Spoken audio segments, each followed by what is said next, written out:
আসসালামু আলাইকুম। সংবাদে আপনাদের সবাইকে স্বাগত জানাচ্ছি। আমি ফিরোজ তোহা। শুরুতেই সংবাদ শিরোনাম। বাংলাদেশের সর্বশেষ গুরুত্বপূর্ণ আপডেট সংবাদে আপনাকে স্বাগত। শুরুতে সংবাদ শিরোনাম, পরে বিস্তারিত। প্রথমেই জানা গেল সাংবাদিক তুহিন হত্যার কারণ। গাজীপুরে প্রকাশ্যে সাংবাদিক আসাদুজ্জামান তুহিন হত্যার নেপথ্যের কারণ জানিয়েছে পুলিশ। হত্যার পর প্রাথমিক তদন্তে জানা গেছে চাঁদাবাজি নয়, বরং বাদশা নামের এক ব্যক্তির উপর হামলার ঘটনার ভিডিও ধারণ করায় খুন হয়েছেন ওই সাংবাদিক। আজ পুলিশের অতিরিক্ত উপপুলিশ কমিশনার মোহাম্মদ রবিউল ইসলাম এই তথ্য নিশ্চিত করেছেন। এরপর সাংবাদিককে কুপিয়ে হত্যার ঘটনায় জামাতের বিবৃতি। গাজীপুরের সাংবাদিক তুহিনুজ্জামান তুহিনকে কুপিয়ে হত্যার ঘটনায় তীব্র নিন্দা ও প্রতিবাদ জানিয়েছে বাংলাদেশ জামাত ইসলাম। আজ দলটির সেক্রেটারি জেনারেল সাবেক সংসদ সদস্য অধ্যাপক মিয়া গোলাম পরোয়ার গণমাধ্যমে পাঠানো এক বিবৃতিতে এই নিন্দা জানিয়েছেন। এদিকে জামাতকে ক্ষমা চেয়ে নির্বাচনে অংশ নেওয়ার আহ্বান দুদুর। বাংলাদেশ জামাত ইসলামীকে ১৯৭১ সালের ভুলের জন্য নতুন করে ক্ষমা চেয়ে আগামীর জাতীয় সংসদ নির্বাচনে অংশ নেওয়ার জন্য আহ্বান জানিয়েছে বিএনপির ভাইস চেয়ারম্যান শামসুজ্জামান দুদু। আর জামাতের প্রতি আহ্বান জানান তিনি। এদিকে নির্বাচনী জোটের রূপরেখা নিয়ে কাজ করছে বিএনপি।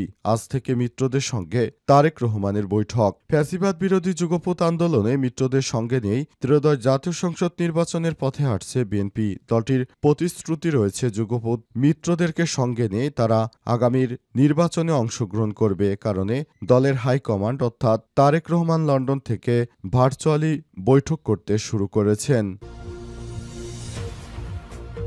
এবং সর্বশেষ ভেনেজুয়েলার প্রেসিডেন্ট মাদুরোকে ধরিয়ে দিতে পারলে যুক্তরাষ্ট্রের $5 কোটি পুরস্কার ঘোষণা। ভেনেজুয়েলার প্রেসিডেন্ট নিকোলাস মাদুরোকে গ্রেপ্তারে সহায়তার তথ্যের জন্য পুরস্কারের পরিমাণ বাড়িয়ে $5 কোটি করেছে যুক্তরাষ্ট্রের। আগের পরিমাণ ছিল $2.50 কোটি। প্রিয় দর্শক, এতক্ষণ শুনছিলেন সংবাদ শিরোনাম, এবারে বিস্তারিত। তবে তার আগে বন্ধুরা, অনুরোধ থাকবে এই সংবাদটিতে একটি লাইক দিন। এই চ্যানেলে আপনি নতুন হয়ে থাকলে আমাদের সংবাদটি দেখতে দেখতে চ্যানেলটি সাবস্ক্রাইব করে রাখুন। কমেন্ট করে বন্ধুরা আপনার মূল্যবান মতামত জানিয়ে দিন আপনি বিশ্বের কোন দেশ থেকে বা বাংলাদেশের কোন স্থান থেকে আমাদের সংবাদটি দেখছেন এবং শুনছেন। আর বন্ধুরা, এই সংবাদটি আপনার সোশ্যাল মিডিয়া ফেসবুকে শেয়ার করে বন্ধুদেরও দেখার সুযোগ করে দিন। এবারে বিস্তারিত।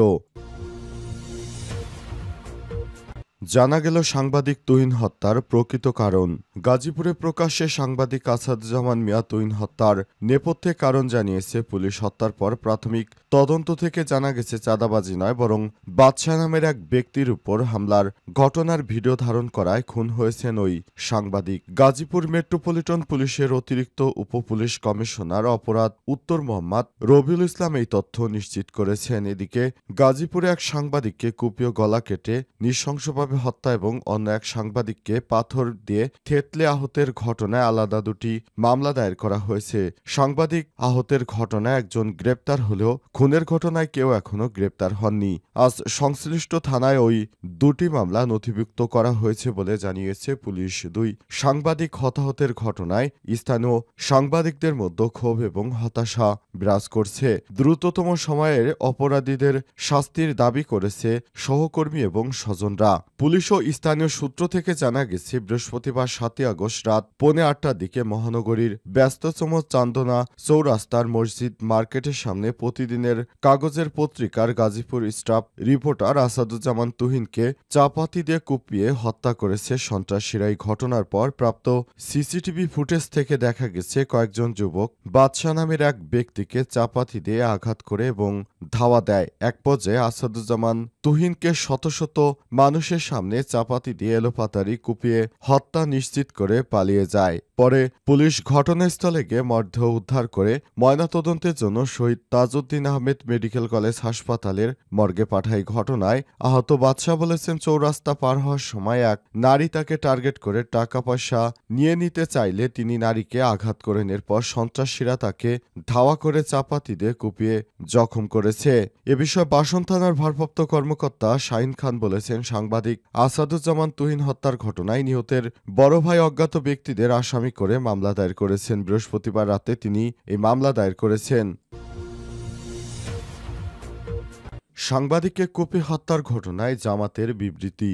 গাজীপুরে সাংবাদিক মোহাম্মদ আসাদুজ্জামান তুহিনকে কুপিয়ে হত্যার ঘটনায় তীব্র নিন্দা এবং প্রতিবাদ জানিয়েছে বাংলাদেশ জামাত ইসলাম।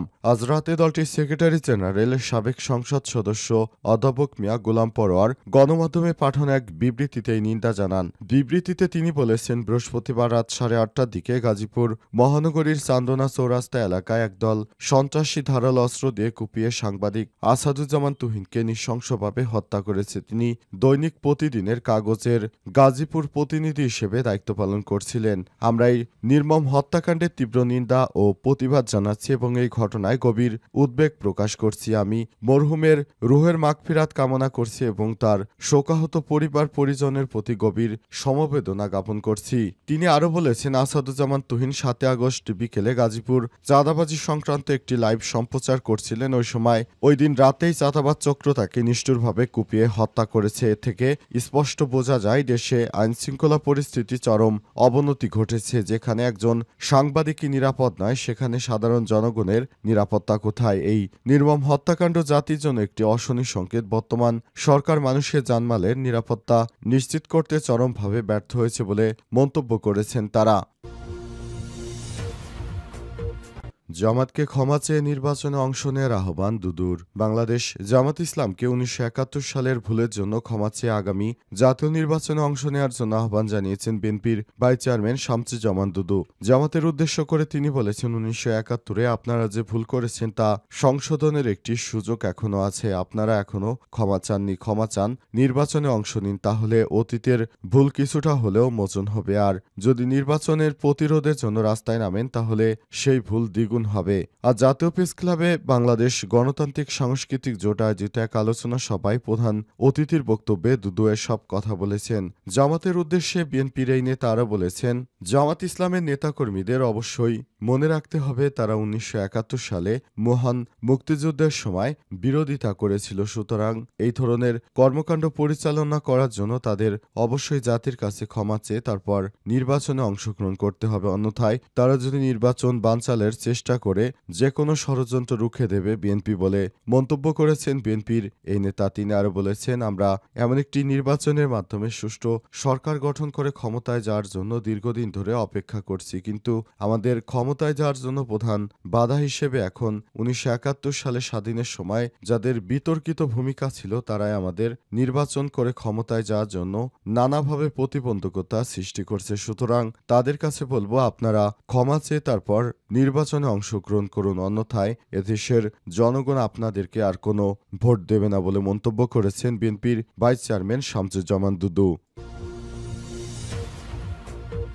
নির্বাচনী জোটের রূপরেখা নিয়ে কাজ করছে বিএনপি। আজ থেকে মিত্রদের সঙ্গে তারেক রহমানের বৈঠক। ফ্যাসিবাদ বিরোধী যুগপৎ আন্দোলনে মিত্রদের সঙ্গে নিয়েই ত্রয়োদশ জাতীয় সংসদ নির্বাচনের পথে হাঁটছে বিএনপি। দলটির প্রতিশ্রুতি রয়েছে যুগপথের মিত্রদের নিয়েই আন্দোলনে নির্বাচন এবং সরকার গঠন করবে। আওয়ামী লীগ সরকারের পতনের বর্ষপূর্তিতে আজ অন্তর্বর্তীকালীন সরকারের পক্ষ থেকে যে ঘোষণাপত্র এসেছিল সেটি থেকেই এই ধরনের নির্বাচন নিয়ে সুস্পষ্ট ঘোষণার পরই তারেক রহমানের সিদ্ধান্ত নিয়েছেন। এই লক্ষ্যে প্রয়োজনীয় প্রস্তুতি সম্পন্নে প্রধান উপদেষ্টার কার্যালয় থেকে আনুষ্ঠানিক নির্বাচন কমিশনকে চিঠি দেওয়া হয়েছে।